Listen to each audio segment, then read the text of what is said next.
Hello friends, नमस्कार। आप सभी को नमस्कार, सभी का वेलकम इस क्लास में।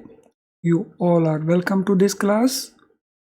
कंफर्म करें आपका ऑडियो, आपका वीडियो एक्सेसिबल है। Please confirm your audio video is okay.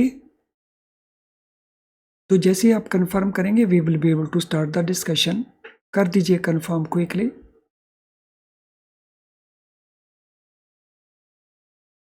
तो शुरू करते हैं। जेआईबी अकाउंट्स चैप्टर 1 में अकाउंटिंग स्टैंडर्ड्स के जो इम्पोर्टेंट क्वेश्चंस हैं, ये क्वेश्चंस बार बार पूछे जाते हैं, तो इनको अच्छे से अंडरस्टैंड करने की कोशिश करते हैं बाय वे ऑफ क्वेश्चंस। तो चलिए हम शुरू करते हैं। तो this is first question, what is purpose of accounting standard 1। तो अकाउंटिंग स्टैंडर्ड 1 जो है उसका पर्पस क्या है? To hide significant accounting policies from stakeholders, to promote better understanding of financial statements through disclosure of accounting policies, to make it difficult to compare financial statements of different enterprises, या none of these। जो accounting standard number 1 है, तो आपकी जानकारी के लिए ये भी मैं बताना चाहूँगा कि जब हम अकाउंटिंग स्टैंडर्ड की बात करते हैं तो देयर आर 29 अकाउंटिंग स्टैंडर्ड्स। तो इन स्टैंडर्ड्स को बनाता है ICAI, institute of chartered accountant of India. तो ये इनको अप्रूव करता है।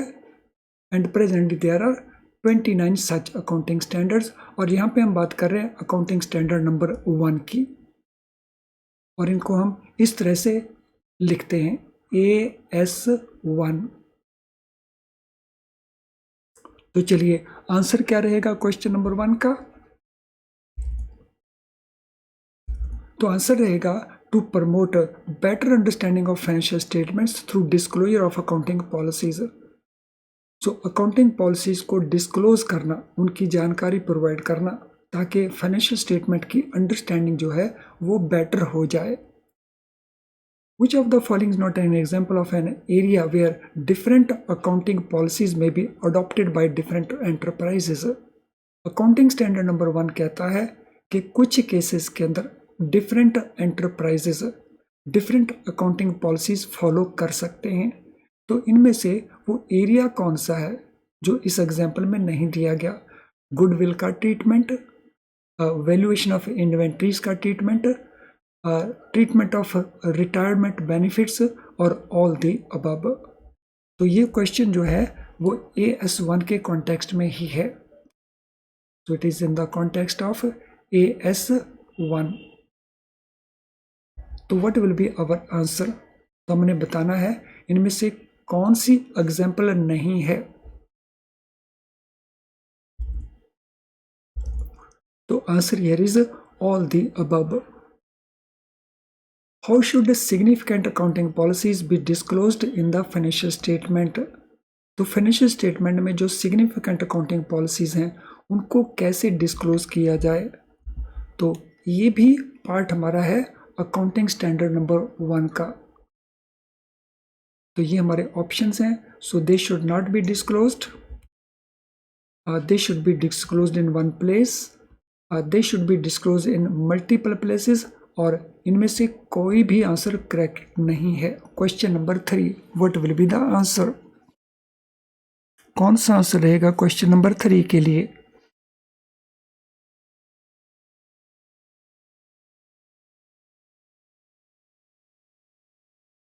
Question number 3, what will be the answer? तो क्वेश्चन नंबर 3 के लिए आंसर रहेगा B. So they should be disclosed at one place, एक जगह के ऊपर इनको डिस्क्लोज करना है। When should a change in accounting policies be disclosed? Accounting policy में जो चेंज होना है उसको कब डिस्क्लोज करना है? According to accounting standard number 1 AS1 के मुताबिक। तो ये हमारे ऑप्शन आंसर्स हैं। Only if it has material effect in the current period, only if it has material effect in a later period, both A and B, या none of these. So accounting policy उसको change अगर आती है तो उसको कब disclose करना है, ये हमारा क्वेश्चन है।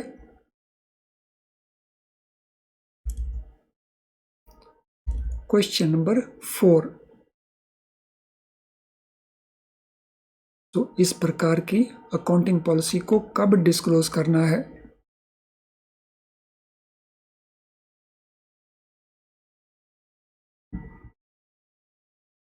तो इसको रिपोर्ट करना है या डिस्क्लोज करना है जब मटेरियल इफेक्ट हो करंट पीरियड ट्रांजैक्शंस के ऊपर भी और लेटर पीरियड ट्रांजैक्शंस के ऊपर भी। जब इसका मटेरियल इफेक्ट हो तो उस प्रकार की चेंज अगर अकाउंटिंग पॉलिसी में बनती है तो अकाउंटिंग स्टैंडर्ड नंबर 1 के मुताबिक उसको हमें डिस्क्लोज करना है। That has to be disclosed. If fundamental accounting assumptions are followed in the financial statement, is a specific disclosure required? अगर फंडामेंटल अकाउंटिंग एजम्पशंस को फॉलो किया जाए फाइनेंशियल स्टेटमेंट्स के अंदर, तो उस केस में क्या स्पेसिफिक डिस्क्लोजर रिक्वायर्ड है। तो ये फंडामेंटल अकाउंटिंग एजम्पशंस क्या हैं। तो अकाउंटिंग के बारे में कुछ कॉन्सेप्ट्स होते हैं, कुछ प्रिजम्पशंस एजम्पशंस होती हैं जिनको हम कन्वेंशंस कहते हैं। अगर उनको फॉलो किया जाए तो फिर पोजीशन क्या बनती है regarding specific disclosure. Yes, it will still be required. No, it will not be required. It will depend upon accounting assumptions. और इनमें से कोई भी आंसर सही नहीं है। Question number 5।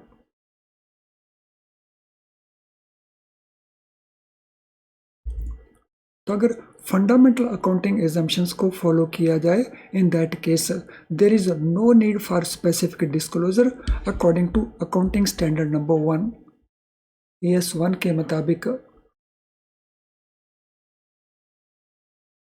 अगर फंडामेंटल अकाउंटिंग एजम्पशंस को फॉलो किया जाए,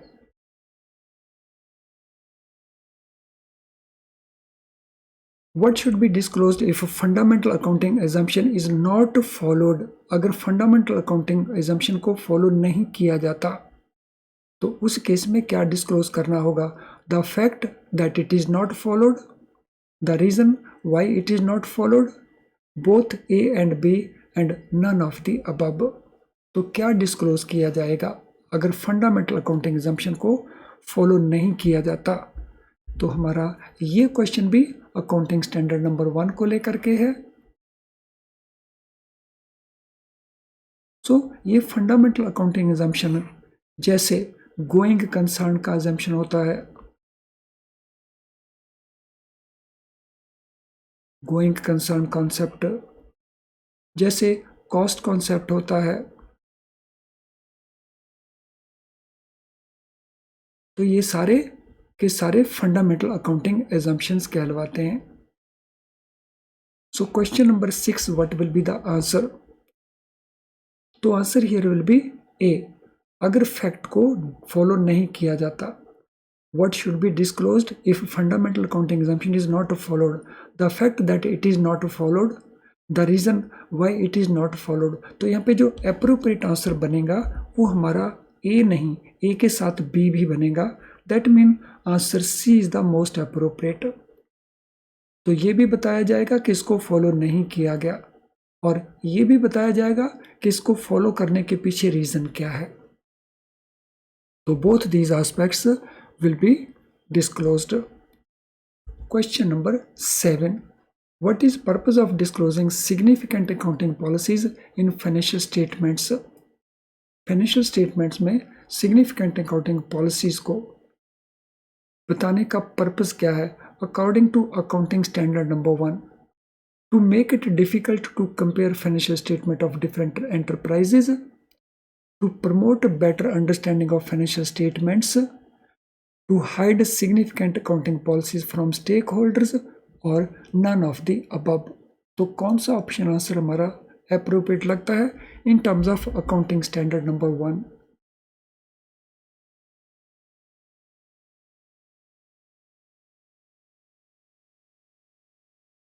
Yes, read all options carefully and then answer.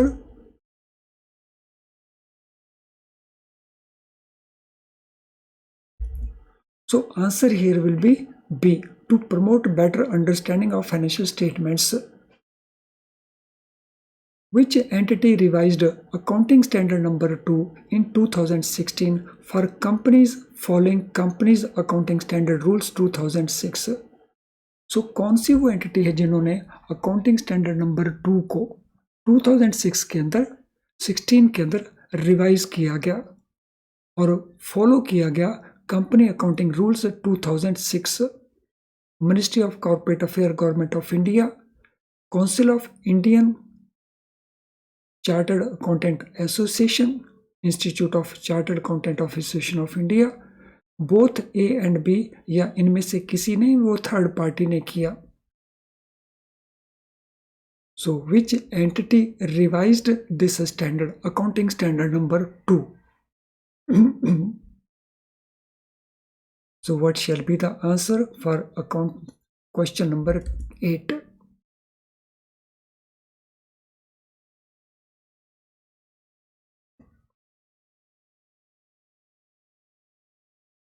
So question number 8 के लिए हमारा आंसर रहेगा A, ministry of corporate affairs government of India.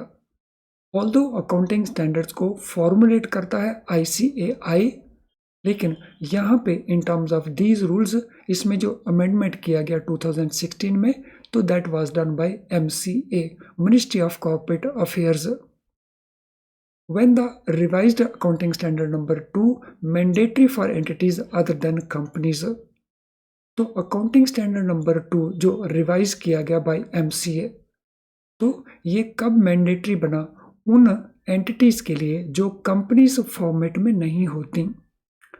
1 अप्रैल 17 से, जून 1881 से, मार्च 30 2016 से, या none of the above. So कब से इसको इंप्लीमेंट किया गया? When it was made mandatory.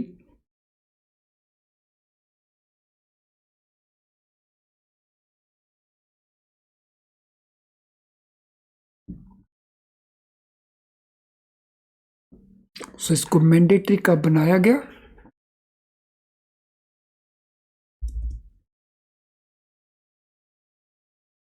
तो answer here will be April 1 2017 से।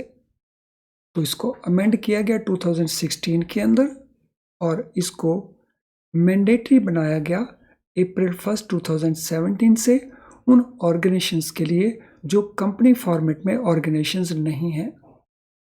What is the standard method of valuing inventory according to accounting standard number 2? Accounting standard number 2 के मुताबिक जो स्टैंडर्ड मेथड है इन्वेंट्री को, स्टॉक को वैल्यूएशन करने का, तो वो मेथड क्या है? Net realisable value only, cost only, highest of cost और नेट रियलाइजेबल वैल्यू, और नन ऑफ द अबव। तो यहाँ पे मैं बताना चाहूँगा अकाउंटिंग स्टैंडर्ड नंबर जो 2 है वो इन्वेंट्री वैल्यूएशन से रिलेटेड है, और इन्वेंट्री वैल्यूएशन किसी भी फर्म के प्रॉफिट या लॉस को इम्पैक्ट करता है। तो what is the standard method for valuing inventories according to AS2? तो स्टैंडर्ड मेथड कौन सा है? क्वेश्चन नंबर 2 के लिए आंसर क्या बनेगा?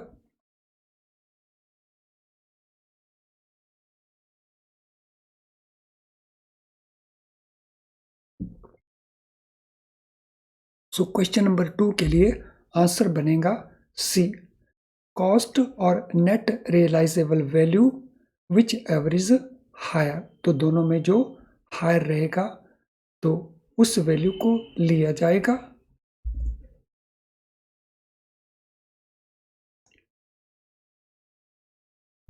So answer here is C, लेकिन C में लोअर ऑफ कॉस्ट और नेट रियलाइजेबल वैल्यू, यानी दोनों में जो कम होगा, जो दोनों में हायर होगा उसको नहीं लिया जाएगा, तो दोनों में जो कम होगा उस वैल्यू को लिया जाएगा। यानी परचेज कितने में किया और अब हम उसके क्या वैल्यू रियलाइज कर सकते हैं, दोनों में जो कम होगा उसको लिया जाएगा।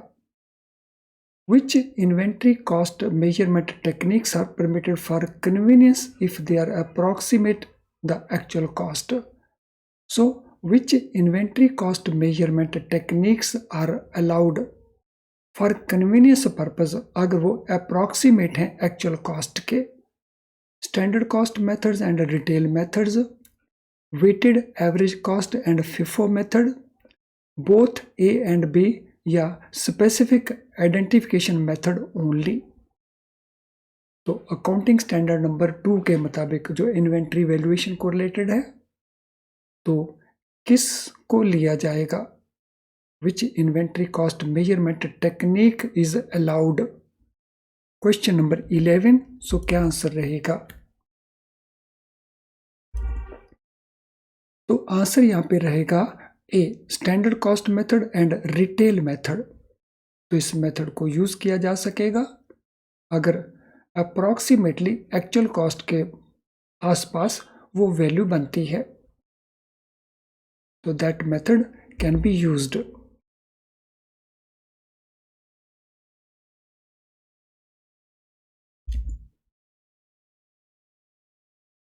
Which of the following is not included in the scope of accounting standard number 2?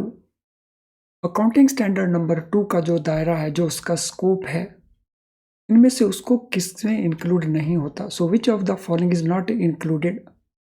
Work in progress arising under construction contracts, work in progress of service providers, shares, debentures, etc. held as stock in trade, inventories of livestock, agriculture, forest products, mineral oils, ores and gases। तो इनमें से किसको include नहीं किया जाता under scope of accounting standard number 2? तो all options को read करिए केयरफुली एंड देन आंसर देने की कोशिश करें क्वेश्चन नंबर 12 के लिए।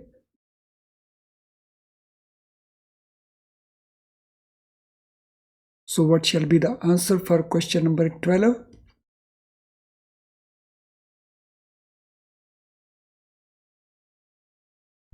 तो answer here will be the inventories relating to livestock। So livestock होता है हम जिनको कहते हैं पशुओं को, एग्रीकल्चर एंड फॉरेस्ट प्रोडक्ट्स को, देन मिनरल ऑयल्स को, ओर्स एंड गैसेस को। Which inventory cost measurement technique is permitted only when goods are not ordinarily interchangeable? जब goods जनरली इंटरचेंजेबल नहीं हो तो कौन सी inventory cost measurement technique permit होती है? Standard cost method, retail method, specific identification method, या वेटेड एवरेज कॉस्ट मेथड। तो किन केसेस की हम बात कर रहे हैं? उन केसेस में where the goods are not ordinarily interchangeable.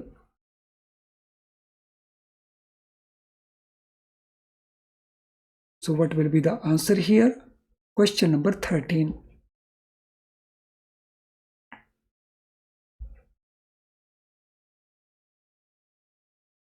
Standard cost, और ये क्वेश्चन भी अकाउंटिंग स्टैंडर्ड नंबर 2 के मुताबिक है।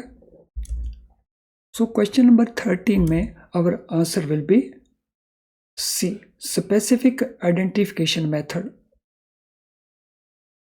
What is accounting standard number 3 related to? तो जो अकाउंटिंग स्टैंडर्ड नंबर 3 है वो किसके साथ रिलेटेड है?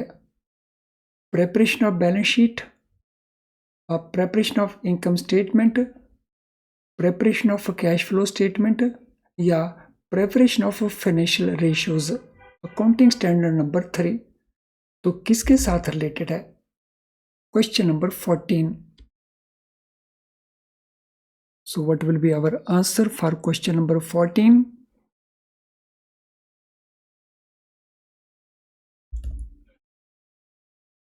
So our answer here will be C, cash flow statement prepare करना। सो अकाउंटिंग स्टैंडर्ड नंबर 3 जो कैश फ्लो स्टेटमेंट है उसके क्या रूल्स हैं, उसको कैसे प्रिपेयर करना है, all those things are explained here in this number 14 question. What are two methods of reporting cash flows according to accounting standard number 3? दो मेथड्स कौन से हैं कैश फ्लोज को रिपोर्ट करने के?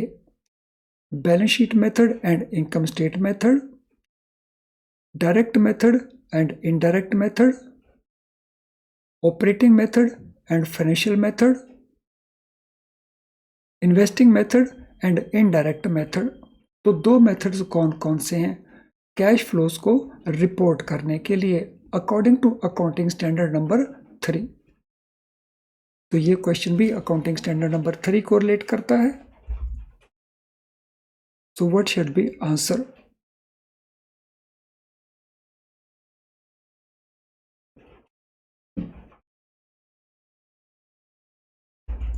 So for question number 15, the answer will be direct method and indirect method.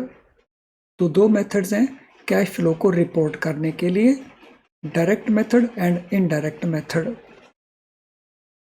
Friends, जिन students का अभी तक लाइक डिसलाइक कंप्लीट नहीं हुआ है वो क्विकली लाइक डिसलाइक को कंप्लीट कर देंगे सो दैट हम आगे मूव करें। और यहाँ पे मैं रिमाइंड करवाना चाहूँगा सभी स्टूडेंट्स को एक बार फिर से, जैसे जैसे एग्ज़ाम पास में आता है तो हमारी एक एडिशनल रिक्वायरमेंट बन जाती है और वो है क्वेश्चंस की प्रैक्टिस करना।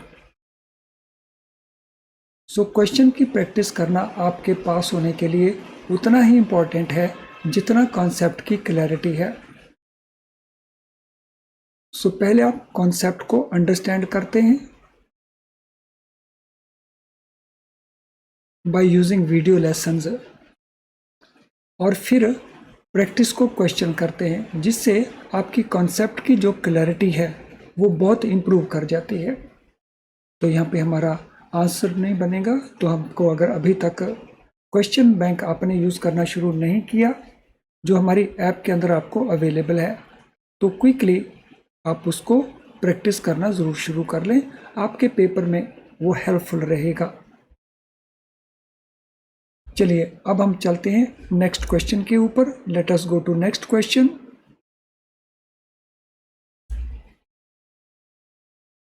What are components of cash and cash equivalent? According to accounting standard number 3, सो कुछ कंपोनेंट्स हैं कैश और कैश इक्विवेलेंट के। तो हमें बताना है कि इनमें से कौन से कंपोनेंट्स हैं। Long term investment and bank deposits, cash in hand and bank deposits, cash in hand and long term investments and short term investment and bank deposits. तो किनको हम लेंगे cash and cash equivalent according to accounting standard number 3? Friends याद रखिएगा ये सारे वो questions हैं जो बार बार पूछे जा चुके हैं तो हमेशा इम्पोर्टेंट रहते हैं हमारे एग्जामिनेशन के लिए। सो अकाउंटिंग स्टैंडर्ड नंबर 3 के मुताबिक कैश और कैश इक्विवेलेंट कंपोनेंट्स कौन कौन से हैं? तो ये कंपोनेंट हैं cash in hand and bank deposits. जो फर्म के पास कैश इन हैंड है या जो बैंक में डिपॉजिट्स पड़े हैं वो माने जाएंगे cash and cash equivalents. What qualifies as a cash equivalent investment?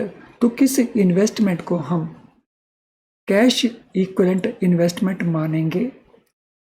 Investment with a maturity period of 5 months, investment with a maturity of 1-2 months, investment with a maturity of 1 year या investment with a maturity of 3 months और less. तो किस investment को treat किया जाएगा cash equivalent यानी cash के बराबर माना जाएगा अकाउंटिंग स्टैंडर्ड नंबर 3 के मुताबिक, according to accounting standard number 3।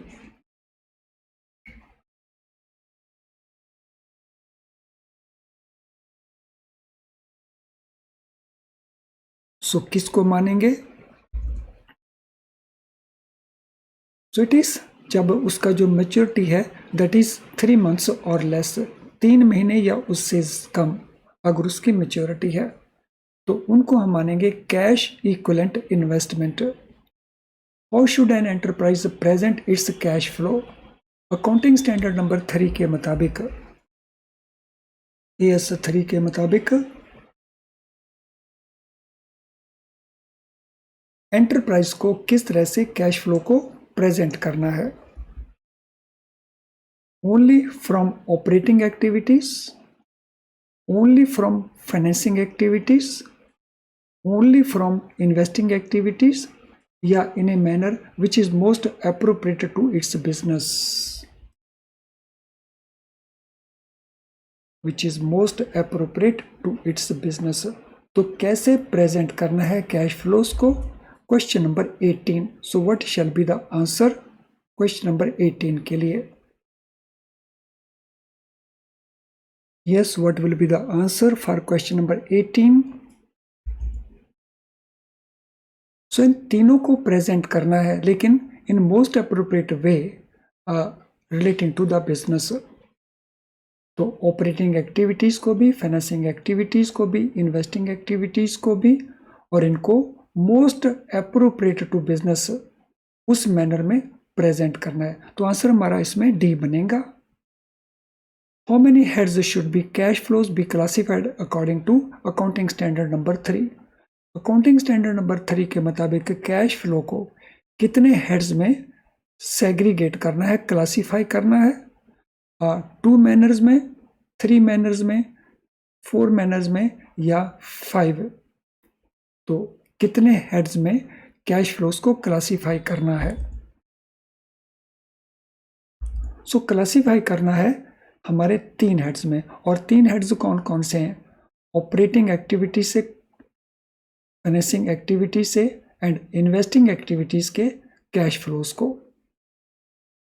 How should cash flows associated with extraordinary items be classified and disclosed according to accounting standard number 3? तो वो कैश फ्लोज जो एक्स्ट्रा ऑर्डिनरी आइटम्स से आते हैं, तो उनका क्लासिफिकेशन और उनका डिस्क्लोजर कैसे करना है?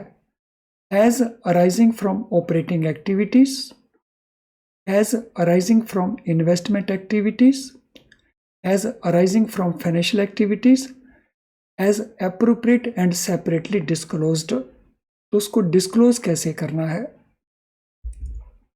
और उसको क्लासीफाई कैसे करना है? Question number 20. So what shall be the answer?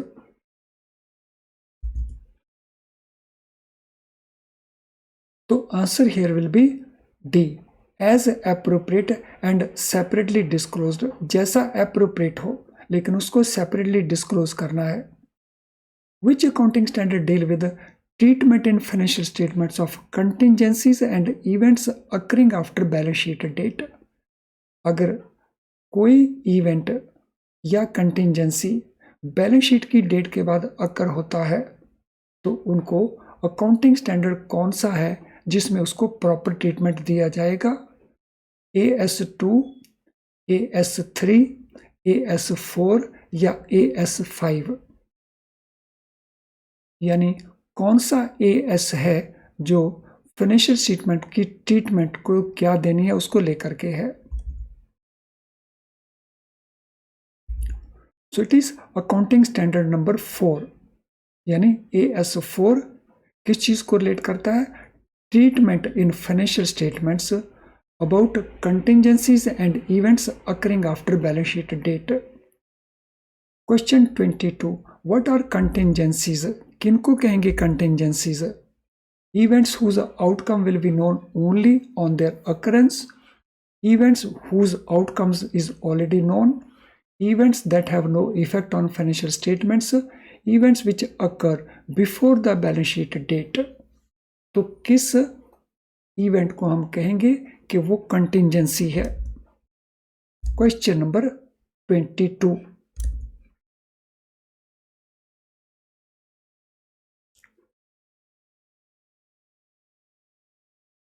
So which event will be called as contingency? तो उन इवेंट्स को हम कहेंगे जिनका आउटकम जो हमें पता चलेगा जब वो हैपन होंगी, तो उनको हम कहते हैं कंटिंजेंसी. यानी उनका आउटकम, उनका रिजल्ट अभी हमें नहीं पता है, लेकिन पता चलेगा जब वो एक्चुअली हैपन होंगी. What is accounting treatment of contingent losses? So accounting standard number 4 के मुताबिक अकाउंटिंग ट्रीटमेंट क्या होगा कंटिंजेंट लॉसेस का? These are not recognized. Disclosure is made of existence and nature of contingency. Provision is made for loss if it is likely to occur and none of these. तो यहाँ पे हमें answer देना है accounting standard number 4 के मुताबिक. What is accounting treatment of contingent losses?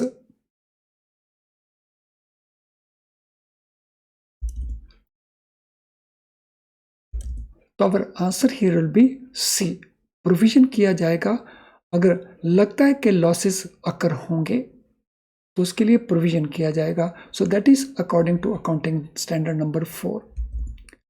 चलिए friends, आज की क्लास को हम अब वाइंड अप करेंगे, लेकिन वाइंड अप करने से पहले अगर आज के सेशन के साथ रिलेटेड आपका कोई क्वेश्चन है तो आप अपने क्वेश्चन को इस वीडियो के कमेंट बॉक्स में टाइप कर सकते हैं।